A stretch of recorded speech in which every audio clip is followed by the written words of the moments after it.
The founder, Reena Bhutada, is a renowned career counselor who runs the firm. She has done one-to-one counseling of more than 3,000 students in last 12 years. She is known for her career counseling skills for 8 to 12 standard students.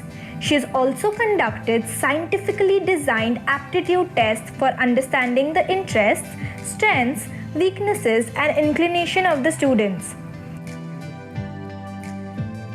Mrs. Reena created library of 300 plus careers required in 21st century.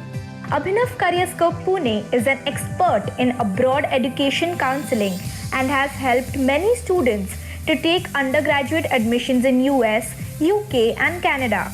The founder, Reena Bhutada, is also an author of Engineering Cutoff Book, which is published every year. The firm also guides students for IIT, NIT, government engineering colleges admission processes, medical, pharmacy, design, architecture and other admission processes as well. Currently, 10,000 plus parents are following Abhinav Careerscope daily for the advice through social media platforms like WhatsApp, Facebook and Instagram. The founder, Mrs. Reena, has hosted many webinars on career knowledge series and has taken interviews of renowned scientists, academians, industry professionals and experts.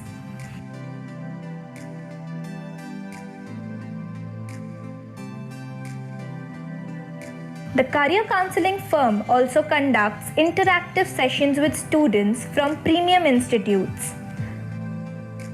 Abhinav Careerscope has conducted online aptitude tests and online one-to-one counseling for across India and abroad for Indian parents. Distance isn't a barrier anymore to get best career counseling from experts. Now, let us see what the parents and students have to say about Abhinav Careerscope Pune. Hello friends, myself Mahika Bidkar studying in Standard 10. I had counseling session with Reena ma'am. It was very informative and interactive session which I really enjoyed a lot. We just finished a discussion with Reena ma'am for my daughter and I think the discussion was very healthy. My daughter, I think she got like real good directions as to what she needs to do to cover up her areas of improvement. My name is Samina Devkar and I have booked a counseling session for my son Adil Devkar. I think we are very happy and pleased because you've covered all the points that we had in mind, all the confusion, especially what to do after 10th. And then of course, you guided us well with all the different paths that are available after 10th. So that is very helpful so that we can take a very informed decision about what to do next. My name is Anish and I will thank Abhinav Careerscope for helping me out because I was really confused about what to choose ahead and we bonded really well and it made it very clear of what I should choose and what my goals should be. So thanks to her also.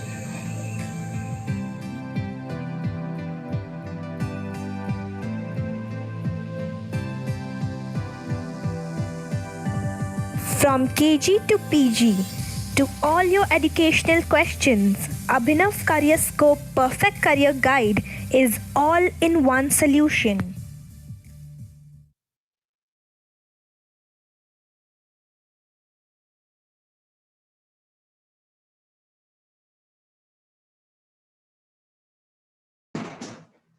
Thank you everyone for watching this video and all about our activities by Abhinav Careerscope Pune.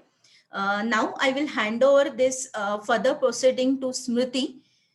Check Smriti, can you share the screen? Otherwise I will make you host.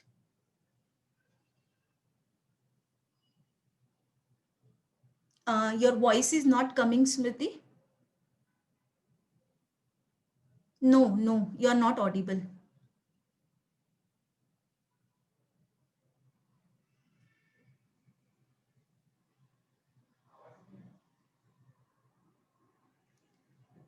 Yeah, she will rejoin once again. Some technical issue is there, I think. She will join in a minute.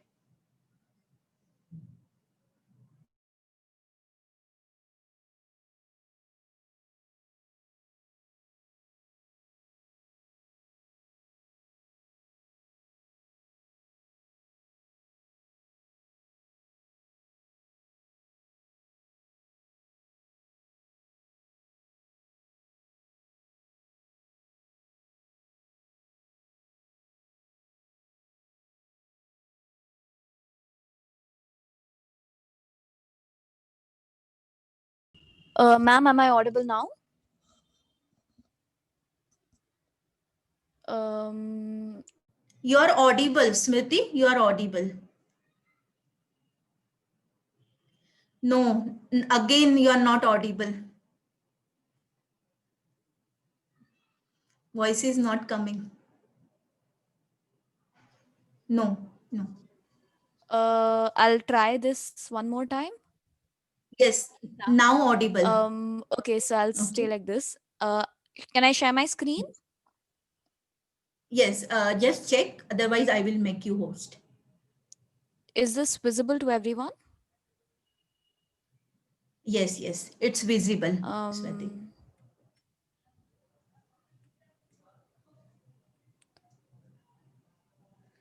okay, so a very good morning to, sorry, a very good evening to everyone present here. Thank you for taking your time and listening to what I have to tell you about law. Most of what I will be telling you today would be based off on my experience, 2 years preparing for law and 1 year because of the pandemic. Again, it was postponed. So 1 year, another 1 year preparing for law and completing my first semester in law school. So here it goes. In this presentation, I will be addressing three main points. First, I will be talking about why an individual would want to do law and what would you want to do in law. Second, I'll be talking about the entrance exams, which is, I guess, one of the main reasons why everyone is present here today. Smriti, sorry to disturb you. Can you just check the setting of annotation? I think someone is scribbling on the paper actually. Yes, ma'am. Even I I've will. disabled annotation. Yes. Yes, ma'am.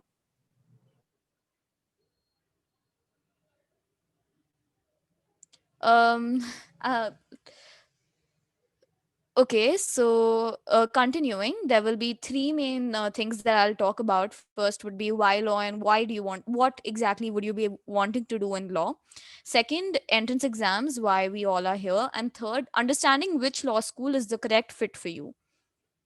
So, why law?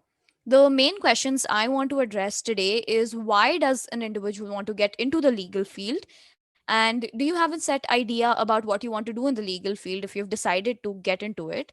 And if you have an idea, how is it that you'll prepare in order to capitalize on this idea? And if you don't have this idea, if you just know that you want to do law, what exactly do you have to do differently as compared to someone who already has their future planned out?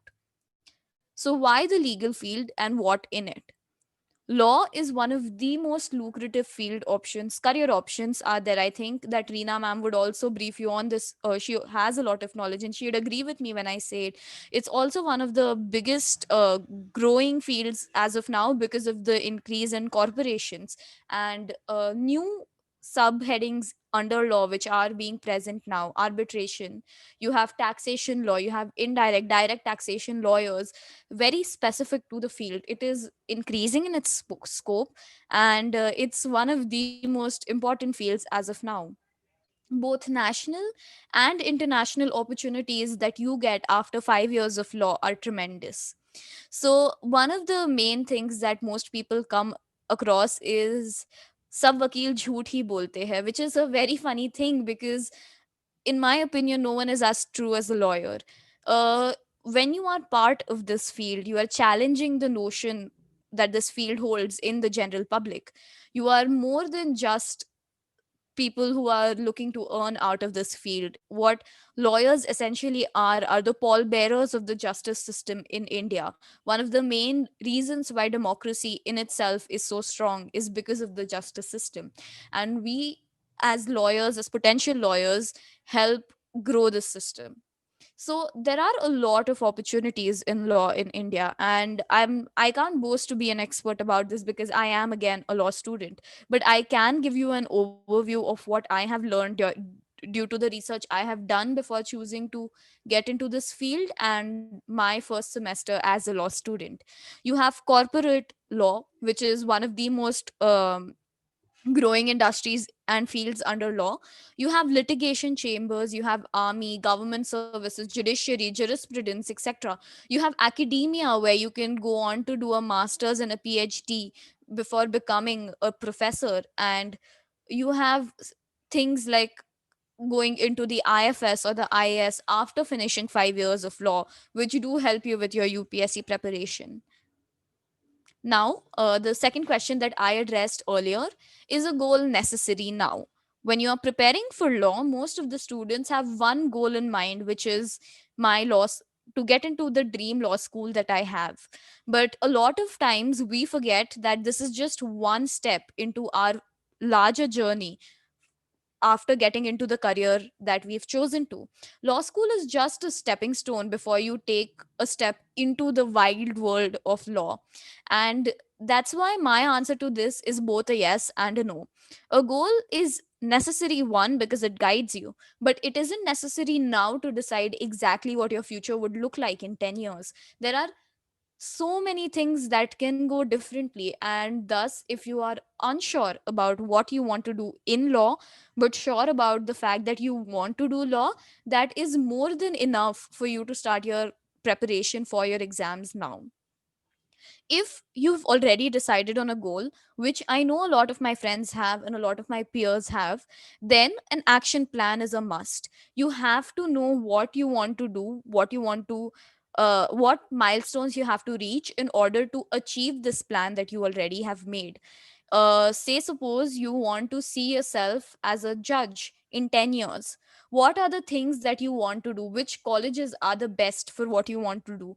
This groundwork research needs to start now. An action plan needs to be made now before you take a step ahead. And of course, 5 years of law school changes things for you. But again, if you have your plan ready, you will always try and supplement it in those 5 years. If not, what does law school offer? Law school offers you an opportunity to learn about law before you decide to choose which option you want to go into. It isn't just 5 years of learning for for an end result. It is also exploring different aspects of law. You learn about torts and contract law in your first year. You learn about constitution, family in your second year. You have so many different subtopics in law that you can talk about, which you will learn. Hence, in my opinion, if you even if you don't have a goal now, giving yourself 2 years to get to know a basis of what career opportunities are present in India in law school would be enough for you to make an action plan in the future. So again, last question, should this goal be flexible? When you're deciding on a goal, remember that in 5 years or in 10 years, nothing is constant. You can't predict where you would be tomorrow. So making a broad plan for 10 years is a good thing. It's something even I do. But to think that you can plan every single minute of every single day till you achieve that goal is naive, in my opinion, because there are externalities that affect your decision every single day and the outcome of your day. So this goal should be flexible. This goal should have room for improvement, and I think it's important that both students and parents understand this, is that you might have an idea about what your future looks like, but it isn't necessary that it will be exactly what you think of it. Similarly, you might have an idea about which law school you want to go to, but it is very important that you decide, that you read up and you decide and you look at law school as just a milestone in your legal career, other than thinking of it as an end goal.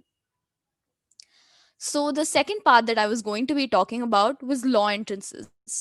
And in my opinion, this was something I've discussed very heavily with my career coaching institutes as well and my counselors as well. And it is, which are the exams that law aspirants should give, a compulsion as to which exams we should be giving. And in my opinion, there are four that students all over India should give, and the fifth one according to the state. The first one is obviously CLAT, which is your common law admissions test, which is for your NLUs. You have ALET, which is for NLU Delhi, You have LSAT, which will get you into your top private universities in India, law universities, including Jindal. And you have SLAT, which is Symbiosis Law Admissions Test, which is for Symbiosis Pune, Symbiosis Hyderabad, Symbiosis Noida. You also have a state entrance examination. I am going on the assumption that majority of the people present here are from Maharashtra. So for us, it would be the MHCET. Now, these are the exams that I believe every single aspirant should give. There are, of course, externalities like the price range for each examination. MHCET, being a government sponsored exam, would obviously have lower entrance rates. But exams like the LSAT would be a little more expensive. And again, the colleges you get out of LSAT would be in those price ranges. So you make a decision based on that. But these 5 examinations are essential in order to realize, if you are not sure about what exactly you want to do in law and which law school you want to go to. Second, is there a need for coaching institutions? What about mock tests? Um, there are some questions in the chat. I'll address them at the end of my presentation if that is okay. Okay, so is there a need for coaching institutions and mock tests?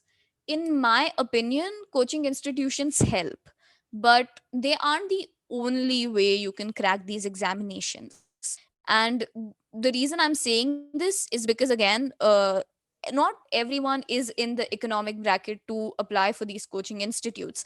And you have multiple YouTube pages that help you understand and give you tips about cracking the CLAT exam or any of the other aforementioned exams. But one thing I would stress upon is that solve mocks. In my last few weeks of before my exams, I used to give a mock every third day. And I didn't just give a mock, I analyzed my mock. So 2 hours would be spent giving the mock, and 4 hours would be spent analyzing where I've gone wrong, why I've gone wrong, and what can I do to change it. The so in my opinion, while coaching institutes is a very personal choice that each individual makes based on their ability, and I think being 16, 17, if not you, your parents have an idea about what your capabilities are. And if you have the ability of sitting down and studying without a coaching institute, I think that getting tips off YouTube and going ahead isn't the worst option, and it can help you crack the examinations as well. So that decision is something that is very personal, but in my opinion, coaching institutes help. So while there might not be any negatives, there is certainly a positive to applying for a coaching institute, but it is not a necessity. But mock tests are a compulsion. Make sure you're familiar with the pattern when you give it. Make sure that you are aware of exactly what you're going to be giving in the examination. And the question that a lot of people ask me, 2 3 of my juniors ask me as well, is how have I prepared for these examinations. And there is always an exam formula that is given to us, right? That finish this section in these many minutes, based on statistics, based on maths. If you solve 20 correct and get 2 wrong, your average score will be this. Make sure your marks are in this range. That is the exam formula. You get that anywhere on the internet. What I'll be telling you is how students should prepare for any entrance, for that matter, not just law. Make sure you are aware of what exactly will come in the exam, one, which is similar for both formulas. But here is what matters: you divide your time according to how much you can concentrate on. There is no point in studying 16 hours a day, 13 hours a day, if the capacity that you have is for 4 hours, and after which whatever you're doing is just going to go over your head. If you can study for 4 hours, and if you can get the maximum out of what you're studying in 4 hours, make sure you do that. Give yourself enough time to go over what you're thinking, introspect every single day, make sure that your mental health is in order. Give yourself time to make sure your physical health is in order. कभी कभी कैसा होता है, हम पढ़ाई में ही इतना लग जाते हैं दैट हम खेलना कूदना भूल जाते हैं, and it's very understandable as 16-17 years old we are looking to get the best college, but again we are 16 and we are 17 years old, and I might not be on a morally high ground saying this, but I honestly believe that बचपन है, खेल भी लो जरा, पढ़ाई सही है, करनी चाहिए, मगर सिर्फ पढ़ाई भी नहीं करनी चाहिए.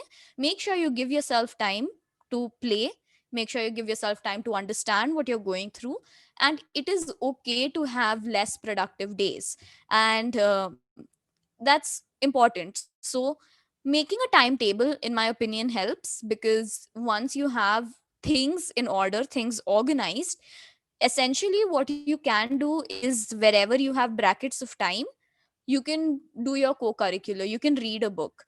For clat, I'm sure most of all the tips that have been given to you are surrounded about reading. You have to read articles, reading will help you crack this examination, and that is one point I thoroughly agree with. I am a voracious reader. If you come over to my place, you'll see books everywhere. I enjoy reading, and reading has helped me increase my vocabulary. Reading has helped me understand language better, and comprehension is a major part of every single examination here. Let me tell you, maths will not be a part of LSAT. You will have concrete static GK, which will not be a straight part of clat. You will have things like negative marking which will be present, which will not be present, but reading comprehension is one section that is present in each of these entrance exams that you give. And the reason why it is present in law entrances is because it is one of the most important things as a lawyer that you need to know. You have bare acts 40-50 pages long. I've been reading the RTI recently, and that act is 40 pages long. The Sailesh Gandhi's interpretation is 81 pages long. The capacity to read is one of the most important things that a student can inculcate before entering into the field of law. And I think that reading, reading a book, reading fiction, reading non-fiction, reading the newspaper, making a timetable, devising how much time you can study effectively, after which after which your capacity reduces, make sure you base your studies off that personal timetable. I will not be the type of person to give you an hourly chart out of what you should do every day. What my opinion is that you decide for yourself how much you can study, and in that, look at the syllabus, look at what is coming for these examinations, and then move forward. Now I'll just brief upon all these examinations once, and then we'll move on to law schools. Clat, the conundrum. And the reason I've named it the conundrum or the confusion is because of whatever happened last year and the entire confusion surrounding Clat. And one of the most important things I can say as a student, as an aspirant in Clat, is that you understand the pattern of the Clat examination. Because without this, it would be very difficult to crack it, which happened with me. I didn't completely understand the pattern. But the preparation for CLAT is important, because while you're preparing for CLAT, you're also simultaneously preparing for other law entrances as well. And when you're preparing for these entrances, you're forming a basis, and that basis is done through reading. That's why मैंने 3 बार capitals में लिखा है, you have to read, read and read. If you're preparing for CLAT, make sure you read the newspaper. Make sure you read sections like the Sports Star, Hindu, online मिलता है. It's about sports. It's about all the sports happening around the world. And you have things like the Indian Express Explained and the Hindu Explained, where they dwell deeper into a current affair that's going on. And one of the best ways to prepare for GK for CLAT would be through these articles, through Indian Express Explained and through the Hindu Explained. Improve your GK. And I'm not talking about sitting down and reading facts over and over. Read a wide range of books. Read as many books as you can about topics like Indian politics, history. And honestly, if you're looking for a career in after 5 years of BA LLB, saying that history is boring will not help. History is one of the most interesting things. We have legal history. We need to understand. We have a thing called precedents in law, where we discuss previous cases and how judges came upon the decision they did now, looking back at whatever decisions they had made in the past.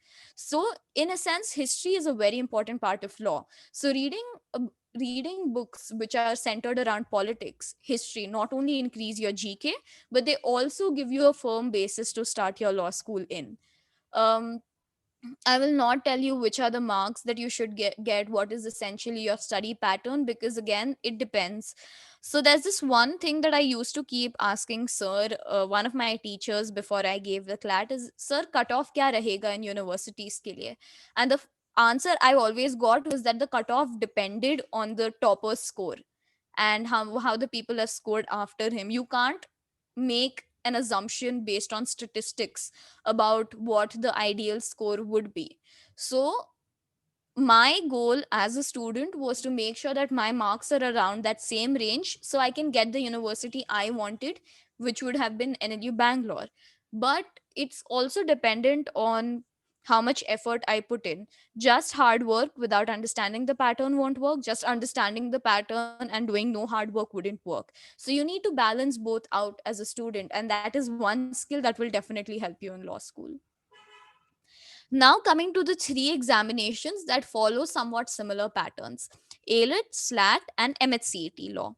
Now, all three of these have five broad sections. You have GK, you have legal reasoning, logical reasoning, you have basic math and arithmetic, and you have English. And in English, you have grammar and you have reading comprehension, the proportion of which depends on which examination you give. Now, an important thing that you need to be aware of is what is your familiarity with this examination pattern. In GK, all I can say is that in ALET, a little bit of static GK is asked more. So make sure you read things like facts about the constitution, facts about how the parliament works. Broad legal GK is also asked in ALET. So that's an important thing that you should be learning about. You have legal reasoning and logical reasoning, both of which have a firm basis in critical reasoning and syllogisms. So, to give you a brief, this isn't going to be a lecture about about how to prepare for each examination. I'll just give you an overview. Syllogisms is taking two statements and reaching a conclusion from it.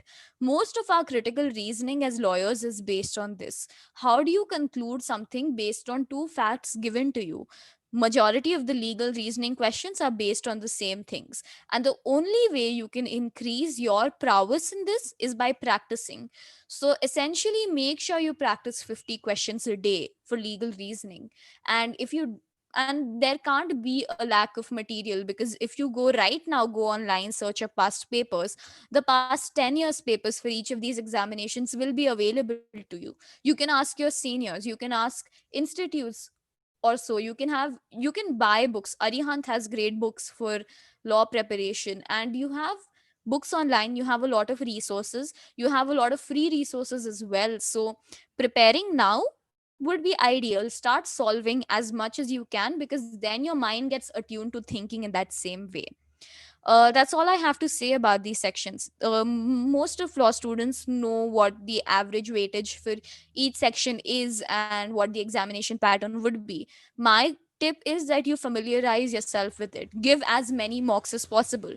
My MHCET prep was mostly based on what I had studied for CLAT and ALET. What happened in 2020 was that most of these examinations happened in September, and it was MHCET that happened, I think, 10th or 11th of October.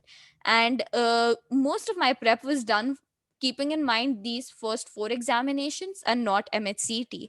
And the only prep I did in the 10 days I got after CLAT and before MHCT was to solve as many mocks as possible, get familiarized with the pattern, understand what's going to be asked, and then the result was very good, in my opinion. um, LSAT. So, not a lot of people give the LSAT for reasons like, one, the universities that you get out of it are private universities, and second, it is a little different. It is not this is not a generic Indian law entrance examination. This is given by a certain group of people looking to get that certain education. My opinion is, even if you decide not to give the LSAT entrance examination, make sure you solve the LSAT mock tests. And the reason I tell you this is, in my opinion, LSAT is the most important I'm so sorry, yeah, I'll reply to the chat questions later. I apologize.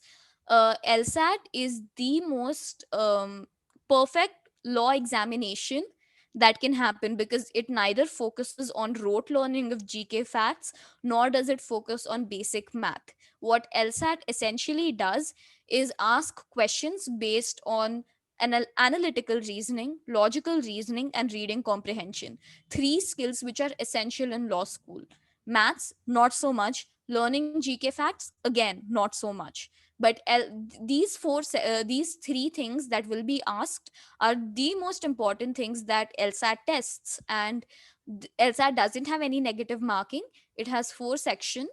The fifth section is a pre-test section where they ask questions they will test in the next. They want to have a trial run with the students now, so they'll see if they can add similar questions next year. But this didn't happen last year when I gave the LSAT. So the four sections have two logical reasoning sections, one analytical reasoning section, and one reading comprehension section. There is a time limit for each section, and the questions are very tricky. So LSAT is one examination that really jogs your mind. And the reason why we should give the LSAT, if not the examination, the mock tests, is because I believe that this prepares us for the most marks heavy sections of CLAT, ALET, SLAT, and MHCT, which is legal reasoning and logical reasoning.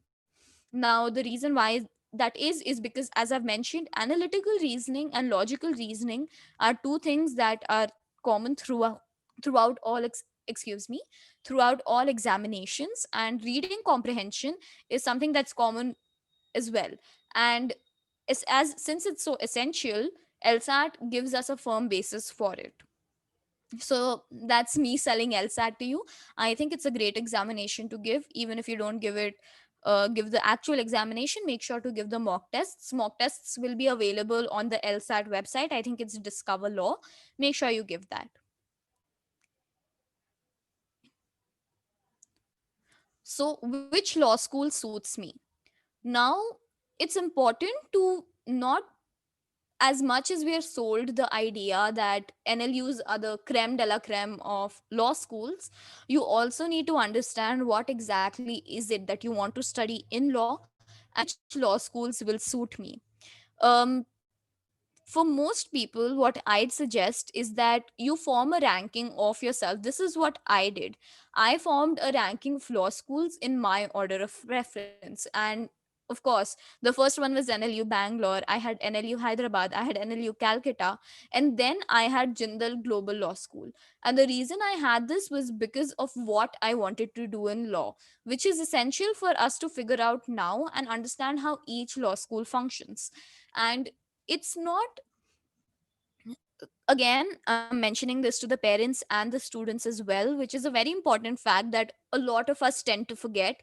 And if things don't work out the way we want, it leaves us in a very dark place, which is law school. Getting into your dream law school is not the end of your journey, it is only the beginning. Law school isn't the last step you take towards your goal, it is the first step in your 5 years as a law student, and potentially 25, 30 as a lawyer, maybe an advocate, maybe a judge after it, wherever life takes you. But it is very important that we understand that not all of our focus should be on our law school. Some of it should be, because it is our immediate goal, but it shouldn't be the end of the world, the make it or break it for us. It is something that will obviously help us a lot, but it won't be a make it or a break it. So you have colleges like national law schools, which are 24, which obviously everyone has read up on because of CLAT. You have private institutes like Symbiosis Law School, which I have put a picture of in the bottom left corner, and you have Jindal Global Law School on the top left corner.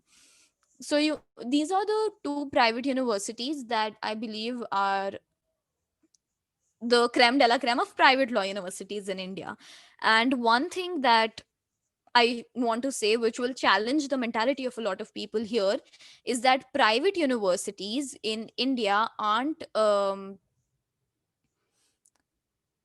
seen in the best light, so to say. But medical का जो case होता है वो please don't compare it to law schools in India, because colleges like Jindal global law school and colleges like Symbiosis Law School Pune, they have the best teachers available, and these teachers, they're alumni of Harvard, they're visiting lecturers in Oxford, they have extremely good credential, and they're worth every penny you pay for these law schools. They give you the education necessary for you to excel in universities abroad if that is something you want to do. And not saying that National Law School doesn't, NLUs obviously do, but again, when we talk about NLUs, we also need to keep in mind that all 24 of NLUs will not have the same standard. NLU Bangalore is lights ahead of NLU Aurangabad, and this isn't me saying it like this. It's a known fact. That's why we have rankings. That's why in QS ranking, Jindal is above NLU Bangalore, because you have different standards nationally and internationally, and each law school caters to certain things. If you are more academically focused, Jindal is better, or the top 3, top 5 NLUs are better. But if you are more focused on litigation, colleges like GLC Mumbai would be better for you. They are more connected to law firms, things like that. So a decision on your law school isn't just dependent on what you get out of your entrance examinations. Which examinations you give also depend on which law schools you want to go to, and this also depends on what you want to do in law. I will not go to GLC if I want a career in academia or a career in the philosophy of law. I would rather go to Jindal, which brings us to my second last slide, I think. Which why I chose Jindal over GLC Mumbai and SLS Pune, where I had an opportunity of going into both of them, and why I chose a college in Haryana, and a private college, so to say. And the reason for that again is what I want to do in law. Now, most of us here, I'm assuming again, are Maharashtrian, and going into a state like Haryana is already intimidating. And again, in a private university like Jindal. And the reason I took this decision over both Government Law College Mumbai and SLS Pune is that Jindal offered to me what neither of these colleges did, neither GLC nor SLS did, and that is a strong academic basis to my learning with international exposure. Jindal has tie-ups with a lot of international universities, and they are, of course, very helpful. And it's because of the field of law I see myself going into, which is jurisprudence and academia. And GLC is more focused on internships. It is more focused on the practical aspects of law. So to put it simply, court kacheri और corporate law में अगर जाना है तो GLC is obviously better. It is the choice. Anyone would be a fool to choose Jindal over GLC if they want to do corporate law or get into court कचहरी. मगर अगर तुम्हें philosophy of law पढ़ना है, तुम्हें academia में focus करना है, Jindal is the better choice because of the faculty they have international standards to their faculties, and that I think is a major plus point. Now a negative of Jindal, of course, would be the exorbitant amount of fees that they ask. They have a scholarship program, but not a lot of people know this, and they write the LSAT thinking that if I get a good percentile, I'll get a scholarship. Is that they have a means come merit basis of awarding the scholarship. So you need to adhere to two criteria. One is that you need to fit into the merit bracket, which is getting a 95 percentile up for a scholarship, and two, you need to get into the means bracket, where if your cumulative parental income is below a certain limit, I think it's 30 lakh, only then will you get a scholarship. So keeping all these factors in mind, remember to give the LSAT. Otherwise, colleges like SLS have their own, which give you the same, award you the same opportunities. That is how you decide between law schools. It is a very personal choice, and it isn't, please don't have the idea that since it's private, people, what will people think? Law as a field is not dependent on where you studied as much as it's dependent on what will you do now.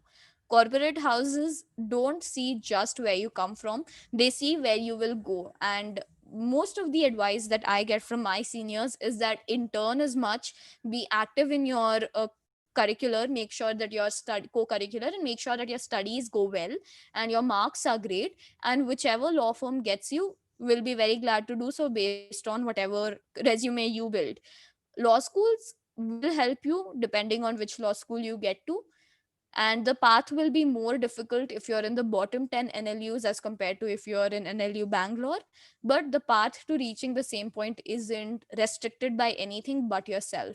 So it is on how you choose after that law school is what matters.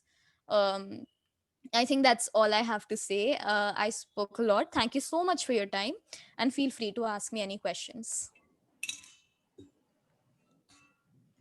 Thank you so much, Smriti. My God, I'm not feeling that you are in first year. So superb information you have given in so simple language. Really amazing. Yeah, it was super Should I stop awesome. my screen share? Yes, yes, Smriti, please.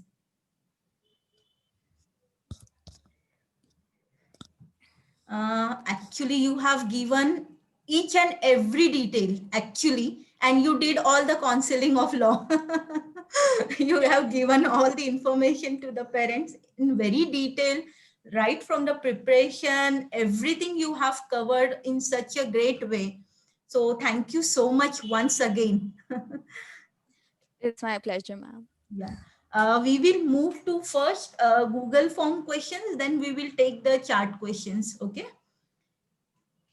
Yes, The ma'am. first, the very first question I'm going to take, this is asked by Sheetal. Which are the best good renowned law colleges in Pune after 12th with good education, good teaching faculties and good placements offered?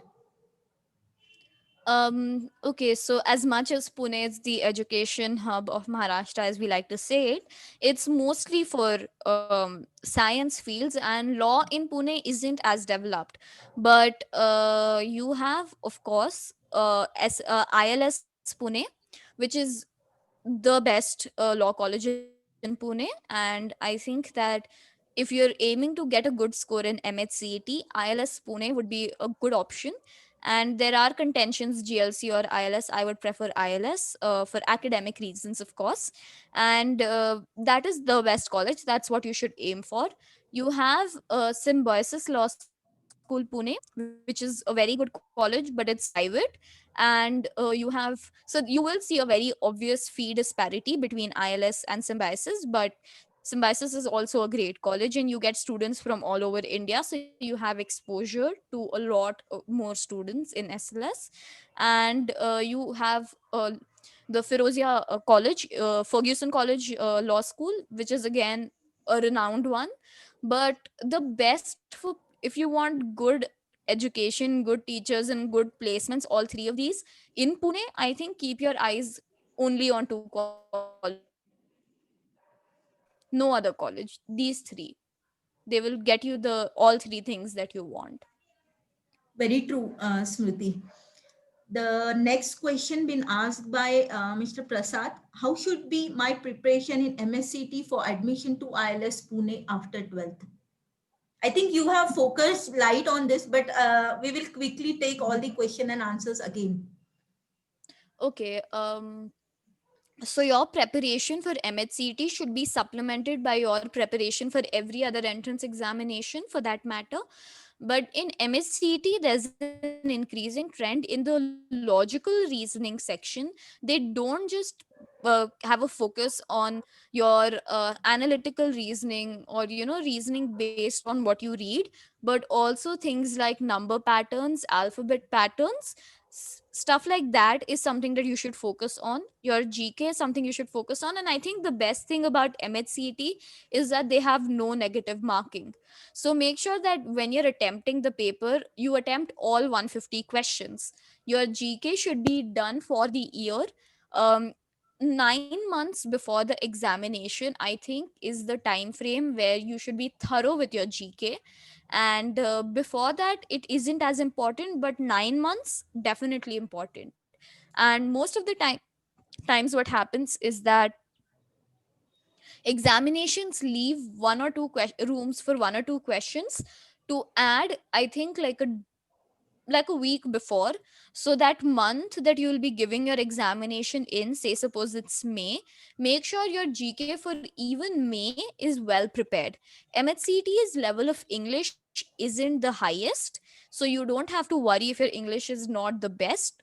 But make sure you work on your vocabulary, make sure you read a lot, and make sure you have the ability to read. All law entrances examination papers are very reading intensive, so make sure that you start read as much. And for legal reasoning, again it's the same for SLAT and ALET, syllogisms, critical reasoning. Make sure you understand the train of thought and practice. I think practicing for MHCT would be the best way, I can tell you. And your practice again depends on which are your weaker sections. This is where your mock analysis would come into play, and you figure out your weaker sections and you solve as many questions as possible. I think that's the best preparation for MHCT. No other thing. You don't have to read a lot, you don't have to fill your brain with knowledge, you just have to practice on your bare facts as much as you can. I think Agree that's. to this also. The next question by Disha, the question to the speaker, difference between CLAT and MSCT exams. And already you have covered in last slide reason for not choosing Maharashtra government law colleges, even though good rank in MSCT, right? So just you Hmm. can give the answer of first question, difference between CLAT and MSCT. So the first difference obviously would be of the colleges that you will get out of both these examinations. If you're not aware of it, CLAT is for all the national law universities, and MHCET is for the state or the government universities in Maharashtra. Only in Maharashtra. NLUs would be for NLUs all over India. And the second important difference is again the pattern and what to expect out of each examination. CLAT would have a higher level of English, so you would require a higher level of preparation for the same. CLAT would have a little more tricky sections of GK and legal reasoning and logical reasoning as compared to MHCT. But the preparation that you do for CLAT should be enough to cover up for MHCT. Keep that in mind if you're giving both examinations. And again, the CLAT would be the difficulty level of CLAT would be more than MHCT. And keep in mind, CLAT has negative marking, MHCT doesn't, but CLAT does. So you have +1 minus 0.25, MHCT just has +1. Most broad differences between those examinations. Very good information you have shared, Smriti. The next question by Anish Joshi. What are the subjects to be prepared in the logical reasoning section, and in what time should the section should be completed? Okay, so like I mentioned, I would not sit here and tell you what are the times that you should finish all your sections in. I think it depends on the individual. So my hint for you, I think it's Anish that who's asked this question, right? Yes, yes. My suggestion for you would be to give a mock, understand, and give a mock while keeping a watch in front of you, and clock how much time you take for each section. And once you realize that you're taking this much time for each section, compare it to the marks that you've gotten. If you spend 40 minutes on a section and get 10 marks out of it, it isn't correct time turned into profit for you. It wouldn't make sense if you're spending as much time on a section that doesn't give you as much marks, right? So figure Exactly. out how much time you take, and then uh, and then do one thing, take another mock, give each sections individually and not as a 2 hour paper, but individually. When you give each section individually, the stress that is on you reduces, and see how much time it takes for each section. Here you will understand which are your best sections, which are the sections you're proficient in, and then work towards reducing your time there. So in what time should the section for logical reasoning be completed depends on how good you are at logical reasoning. If you're great at it, give yourself a less time bracket for logical reasoning. If you're a little slow at it, make sure you pattern the sections you will solve in a mock in such a way that the last section is probably logical reasoning. You finish 30 minutes before time and give yourself a good solid 30 minutes for logical reasoning. But I think I used to do it. I used to give myself 25 minutes, but what I did was in I was very good at English and maths, so I used to finish them very fast. So since I finished them very fast, things like legal reasoning, which took up a little more time, and logical reasoning, I could divide the extra time that I had and give these sections more time. So, allotting a particular amount of time for each section wouldn't be the best way to go now. Figure out how good you are at logical reasoning, and then you decide for yourself. Me giving you any tips would be based on how I was at logical reasoning, and I can't give you if we are not similar, if you're better than me at logical reasoning, then my time limit would restrain you and probably take time away from your doing the paper. So it's a personal choice, but you have to analyze your 2 3 mocks before you understand how much time you want to give. And on the first part of your question, how what are the subjects to be prepared in logical reasoning, I've mentioned this earlier. It depends on which examination you give. CLAT would focus more on verbal reasoning, while MHCAT would focus more on things like numerical patterns and alphabet patterns and stuff like that. So change it according to the examination you're preparing for. This is perfect, Smriti. The next question I'm going to take, this is by Shantanu. Not many material is present in the market for preparation for LSAT. How did you prepare for LSAT exam and what sources did you use? So as far as I'm aware, the website already has one mock test available for LSAT. Two, I asked one of my seniors, and I think the best way is to get in contact with people who've already given the examination. And you get material for LSAT. You have handbooks for LSAT. You have the official handbook, which is given by Discover Law, and they'll sell it for you. It's a little expensive, but then it has very good information that you can use for every other entrance examination as well. And I prepared for the LSAT examination by solving LSAT mocks. I had 3 or 4 mocks that I bought a mock test series from one of the coaching centers, and I gave 3 mocks of LSAT from them, and the one that was available offline, I mean online, and I downloaded it and I gave that, and that was my preparation for LSAT. LSAT doesn't test your knowledge, it tests your skill. So that's why I say that even if you're not going to get into a university like Jindal, if you're not planning for that, make sure you give the mock test at least, because LSAT would test your skill and it would test your reasoning abilities, and for that you don't need a lot of preparation. You need to be familiar with the pattern, but you also need your presence of mind, and that would come from preparation for all the other entrance exams that you're doing. Right. Thanks for sharing this. The next question by Vedika. What additional qualification are an advantage along with a law degree? And what is the highest degree in law? I think you have already discussed. Till PhD you have covered actually. So just can you repeat once again? So additional qualifications are an advantage to a law degree would be the internships that you do. So I'll tell you about my college. Jindal has this thing called a like we have to do a compulsory internship in whichever breaks we get. So after my first semester ended in December, and from January to February I have an internship at this NGO called the Public Concern for Governance Trust, which is based in Mumbai, where we have to learn about the RTI, file public interest litigations, things like these. So this will go on to my CV, my resume. Second, an additional qualification with your law degree, which would help get you placements, is by publishing papers, writing articles about law and publishing them. So you have law reviews, which actively take up student papers. They have a call for papers where you can write about things that interest you in law, and you can send those for getting published. So those are the additional qualifications which are advantageous with a law degree. when you apply for a, I think this question was in relation to after 5 years for a law placement or something like that. That would be the additional qualifications you require. Get internships, get publications, do a lot of co-curricular, be active as a student and as a participant in all the activities apart from your academics in college. I think that would make you a holistic candidate for any application you apply to. And the highest degree Exactly. again is PhD. Yeah. Yeah, it's true.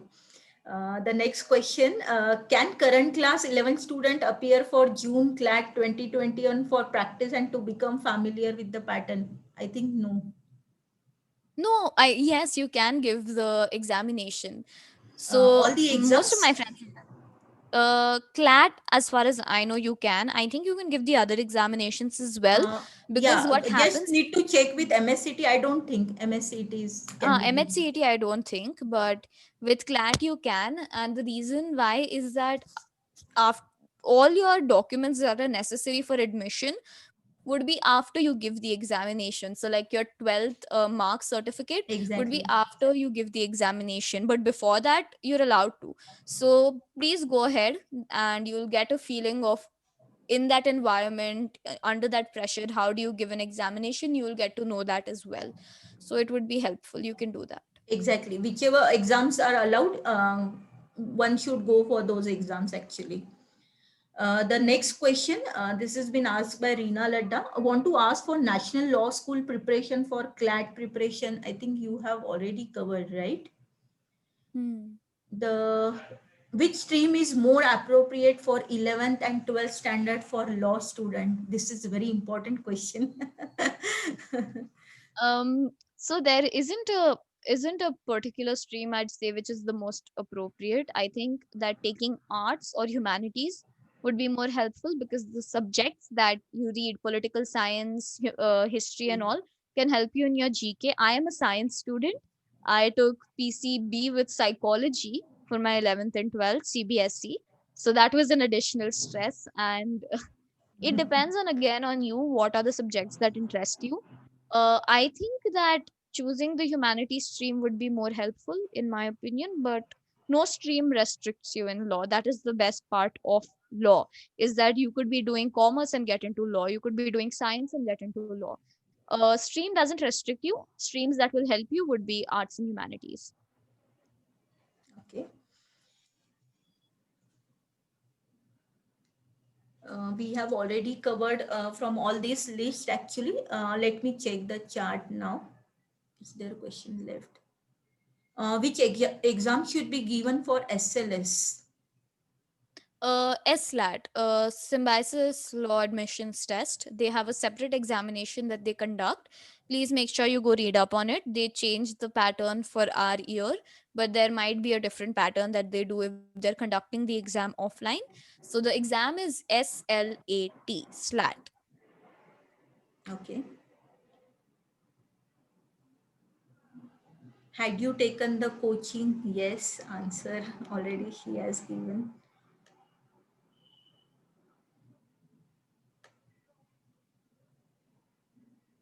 If you find any question, Smriti, just check if it's not a Hmm. repetitive one. Please, can you provide useful reads, websites, and other sources for GK logical reasoning? You have shared during your talk, but a consolidated biography will help. Okay, so the resources that I used were all UPSC GK resources, because they were the most comprehensive GK resources that I could find. So GK Today has a good website that you can go to, and you have GK for UPSCs and websites of that sort, which are very important, that you go through, and they explain the GK event to you. They are catered towards the UPSC students, so you won't have to remember all the information, but I think reading from them helped me a lot with my general knowledge sections. So websites like that. For logical reasoning, I didn't use online resources as much. I had my past papers which I kept solving, and my mock tests. That was my main preparation for logical reasoning.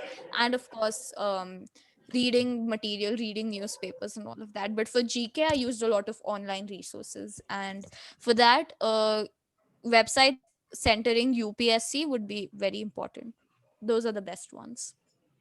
Okay, great. The next question from the chart itself, this is asked by Isha.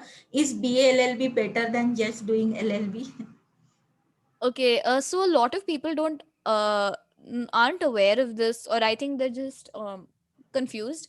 Is that an LLB degree can be done as a post grad degree and not as an undergrad degree, just an LLB degree. So the fact that you're doing a BA LLB as a joint degree is because of this. So a 3-year LLB course would only happen if you already have an undergraduate degree in a BA or a BCom from another university.